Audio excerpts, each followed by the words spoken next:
Hey gang, it's Stevie P back with another Steve Selfie strength tip. Today we're going to discuss deloading. Back in my day, we used to call it, oh, I feel pretty beat up. I might take a week off. And then 2 days later, you find the guy back at the gym saying, fucking kids were driving me crazy. I got to get back in the gym. But now they call it deloading.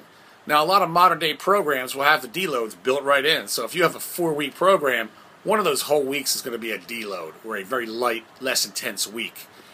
I don't always agree with that, because the deloading kind of came out of the powerlifting circles where the really big heavyweight powerlifters that were all squatting 8 to 1,200 pounds, you could do that 2 or 3 weeks in a row, but on that 4th week, they would program in a deload.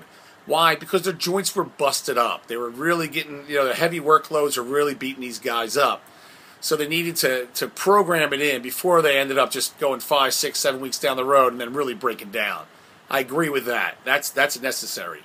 What I don't agree with is 17-year-old kids having to do it when they're just starting out lifting. You just get on a roll for 3 weeks, and then your 4th week you're going light. You kind of start going backwards a little bit, and then you get on a roll again, and you take 2 steps back, and you take 1 step forward, 2 steps back. I don't agree with that. I mean, I think people should just really be training heavy for years before they have to start deloading. And I see it in the gym all the time here. A 135-pound girl, she's squatting 110 pounds for a set of 3, and they're deloading every 3 weeks and foam rolling. I mean, you can't get stronger that way. I see people trying to get stronger, they're struggling. If you deload every 4th week, that means 3 months out of the year, you're growing a vagina rather than growing muscle. And it can't be that way. And if you ever look at the programs of some of the champion lifters out there, there's a lot of work, and there's not a lot of deloading, for real. I mean, this is getting out of hand with all the deloading. I see people all the time, oh, I'm deloading this week, and I hate it. I want to get back in the gym and really hit it. And you're holding yourselves back. If that's the way you really feel, you're holding yourselves back.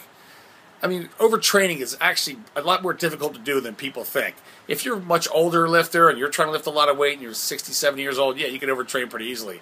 When you're 21 or 22, you're not overtraining. And if you are overtraining, get through it. Build up your work capacity a little bit so you don't overtrain so easily. Don't just baby yourself by constantly undertraining yourself. So remember, folks, don't deload, reload. All right, till next time, this is Stevie P signing out.